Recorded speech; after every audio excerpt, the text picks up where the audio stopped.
അജിത്ത് ആനിവേഴ്സറിക്ക് വൈഫിന് സർപ്രൈസ് നൽകാനായിട്ട് ചെയ്തെടുത്തിട്ടുണ്ടായിരുന്ന ഒരു കേക്കാണ് കേട്ടോ ഇത്. ഞങ്ങളുടെ നെയ്ബേഴ്സാണ് അജിത്തും അനുപമയും. അവരുടെ 4ാമത്തെ വെഡ്ഡിങ് ആനിവേഴ്സറി ആണ് കേട്ടോ. വൈഫിന് സർപ്രൈസ് നൽകാനായതുകൊണ്ട് റെഡ് വെൽവെറ്റ് കേക്ക് ഹാർട്ട് ഷേപ്പിൽ ചെയ്തെടുക്കാമെന്നായിരുന്നു കേട്ടോ പ്ലാന്. റൗണ്ട് കേക്കിനെയാണ് നമ്മൾ ഹാർട്ട് ഷേപ്പിലോട്ട് കൺവേർട്ട് ചെയ്യാറുള്ളത്.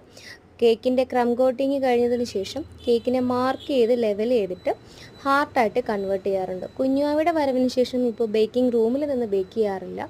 ആളെ കൂടെ കാര്യം മെയിൻറ്റെയിൻ ചെയ്യാൻ ഇമ്മിനി കഷ്ടമായതുകൊണ്ട് ഹാളിലോ അല്ലെങ്കിൽ മോൻ എവിടെയാണോ അങ്ങനെയാണ് കേട്ടോ നോക്കിയിട്ട് ബേക്ക് ചെയ്തെടുക്കാറുള്ളത്.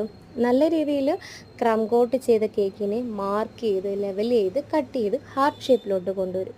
അങ്ങനെയാണ് ഞാൻ ഈ ഹാർട്ട് ഷേപ്പ് കേക്കുകളൊക്കെ ചെയ്യാറുള്ളത്. ഹാർട്ട് ഷേപ്പിൻ്റെ പാൻ ഉണ്ടെങ്കിൽ കൂടിയും കുറച്ചുകൂടെ പെർഫെക്റ്റായിട്ട് തോന്നുന്നത് ഇങ്ങനെ ചെയ്യുമ്പോഴാണ് കേട്ടോ.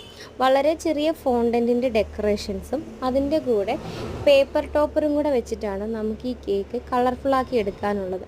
കേക്കിൻ്റെ ഫൈനൽ ലുക്ക് വരുന്നത് ഈ ഒരു രീതിയിലാണ് കേട്ടോ. അതിനോടൊപ്പം തന്നെ അവരുടെ ആനിവേഴ്സറി വിഷസും എഴുതിയിട്ടുണ്ട്. കേക്ക് ഇഷ്ടമായെങ്കിൽ ലൈക്ക് ചെയ്യാനും സബ്സ്ക്രൈബ് ചെയ്യാനും മറക്കരുത് കേട്ടോ കൂട്ടുകാരെ.